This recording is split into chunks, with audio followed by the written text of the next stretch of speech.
What's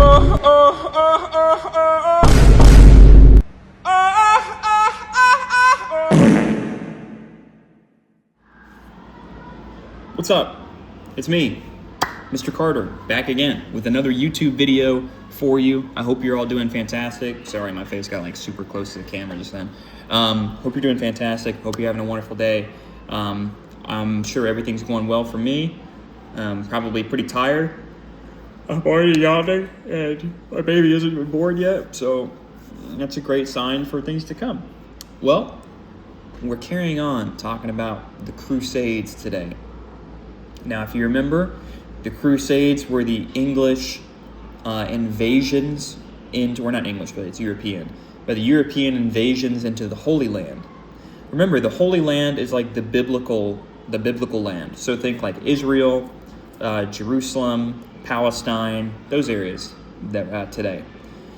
All right, I want you to do some quick review and kind of remind yourself, what is the motivation for the Europeans, specifically the Christians, to invade the Holy Land? So think for a second. Why would they want to do that?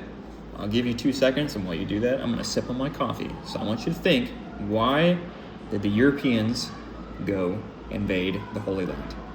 Go ahead and think about that. Quick break. So, the main reason they invaded, hopefully this is in your notes. If it's not, you might want to jot this down real quick. The main reason that they invaded the Holy Land was because they felt like they had the biblical right to own that land. Okay? And also, they wanted to rescue a lot of the holy relics that were there. So think about like artifacts that may have been there from the biblical times, all right? They want to bring some of that stuff back. Well, I'm going to be honest with you. There's not a lot of that stuff left. A lot of it is gone. And, I'm not trying to assume the will of God, but I will say I don't think that Christians need that stuff. Like, would I like to see the Ark of the Covenant? Of course I would like to see it. Would I like to see the cross of Christ? Sure. But I also understand that the Ark of the Covenant got its power from God. That makes sense. It has no, like the object itself has no power. It's only given power from the Lord. And the cross is the same way. I mean, it's like, it's a piece of wood. I'd like to see it because it's historical, but it's a piece of wood. I don't need to see it for my faith. Well, to the Christians of the Middle Ages, because everything was so religiously intense, they're like, we have to get this. They really believe that there's some kind of power that can be attained from these relics. So I think I mentioned this earlier, but a lot of churches in Europe today, you can go to really any church, and they will have some kind of religious artifact. Many of them were taken during the Crusades, which remember, there's like 8 of them, okay? And they could be anything. Like, I mean, I've seen like the nose of Paul the Apostle, and you're like, who has that? Why? Why do you have his nose? It's like, well, got your nose. But like, why would you have that? Put it back on him. Give the man his nose back. He did enough to earn to die with his nose. Is it actually his nose? How would we even know? So you see that a lot, or like the jawbone. Excuse me. Like the jawbone of like James and people like that. It's like, okay, maybe this is them, but who cares? That's my take on it. Anyway, they really thought that was important. So today we're going to talk about all of the Crusades. I'm not actually going to spend a lot of time on them because really most of them are the same. It's the same thing over and over and over again, so I'm not going to waste your time on it. But in your notes, under the Crusades section, I know we talked about religious mania yesterday, last class.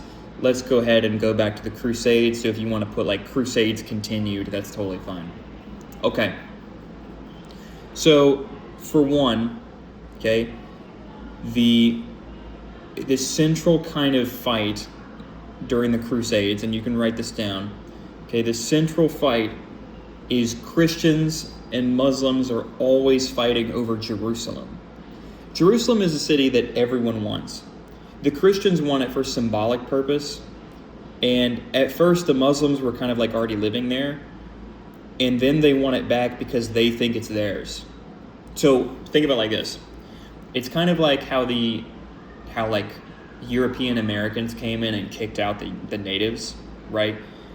And then the natives like came in and started murdering the Americans because they want their land back. Well, that may be, you may want your land back, but you can't come in and like murder innocent people. It doesn't justify the murder of innocent people. That's the same thing that's happening with the Christians. They come in, they're like, we deserve this because we are God's chosen. They get the Muslims out, and then the Muslims are like, well, we lived there. So then they come back in and they kill a bunch of Christians, and the Christians are like, look how bad these Muslims are killing all of us. They're heathens. And so they send even more Christians, and it's just boom, boom, boom, boom, like back and forth, back and forth, back and forth. About 8 times, everyone. It's pretty exhausting, okay? Pretty exhausting. During this time period, though, oh man, I'm so sorry. Yawn break. I want you to write this down. The fighting over Jerusalem worsens the relationship between Christians and Muslims. This is just another like chip in the relationship where it's like, you know, they already don't like each other, they already don't agree, but now it's like there's just like 200 years of war. So that doesn't just go away. That's baggage. It's kind of like if you're in a relationship with somebody, you know what I mean? Where like you will never really forget what they did to you. Like if they hurt you, like I don't really believe in people that are like, oh, we can be friends after we break up. How? You know what I mean? I don't know. I don't really get that. If you can do that, all power to you. But to me, it's kind of like there's too much baggage there. You know what I mean? So the relationship between the Middle East and Europe, and by proxy America now, it's always going to be strained because Middle Easterners don't trust us because there's a lot of baggage there. Hope that makes sense. I'll give you a second to write some stuff down. I probably talk too fast. And by the way, feel free to pause me. All right? If you're like, this guy's talking too much, pause. That's fine. You can pause me. You can't pause me in real life, but you can pause me in the video. All right. Hopefully this is all making sense to you. All right. Sorry, guys. My video turned off. Okay. So, once again, I'm about to sum up like 200 years of history, so sorry. The Crusades end in 1296. Okay? Sorry, I had to double check my facts here. Let me actually, I think it's 1296. 1291. Sorry. I can't I have my notes here, but I can't switch off my camera without like messing up everything, like stopping the video. So it was like really tiny. 1291. Okay. And really what I want you to know is the impact of this. So it's a long series of wars, constant invasions into the Middle East. So make a new little bullet point and just put the impact. This is the important stuff. Number 1, we've already talked about this. Muslim and Christian relationship gets worse. Okay? Christians have now invaded the Muslim land, in what their opinion, and to them is the Muslim land. The Muslims are going to do the same thing later. The Ottoman Empire is going to try to invade Europe. Okay? So, but right now, the Christians have invaded the Holy Land. It makes the relationship much worse. That's number 1. Okay? Number 2, in the impact point. All right? Number 2, this really affects exploration. Europeans begin to trade in the Middle East. So you can just put that. Europeans begin to trade in the Middle East. Before this, really the main people that traded in the Middle East from Central Europe were the Vikings, if you remember that. They went to like Turkey and all those kind of places. Well, now, because Christians... Sorry. Oh! Boy. Sorry, guys. Y'all are probably going to get tired of looking at the back of my mouth. Christians have gone to the Holy Land, And so they established connections. Some people even moved there and kind of established lives. So now the world is becoming a little bit more connected, right? Those places are communicating with one another, which, everyone, spoiler for the future, when the plague happens, it comes from China, goes to the Middle East, shipped from the Middle East goes to Sicily, shipped from Sicily goes to Italy, plague spreads into Europe. It literally probably would not have even gotten to Europe as fast if it wasn't for the Crusades. So that's impact number 2. All right, impact number 3. It strengthens the power of the Catholic Church. The Catholic Church has now proven that they can call an entire continent to war. I want you to think about that. That's true power. They have power over the kings, right? So this strengthens the power of the Catholic Church. All right, now you might be like, well, how do the Crusades end? Basically, the Christians run out of money. They just can't keep doing it.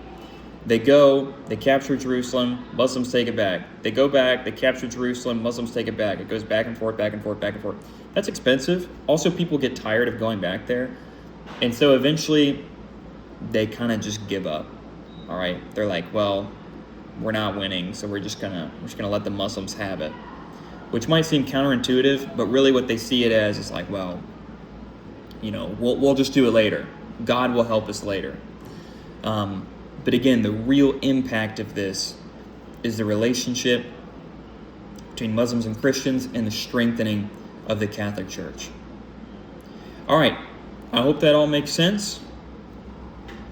If not, sorry. I'm trying my best. It's weird over video.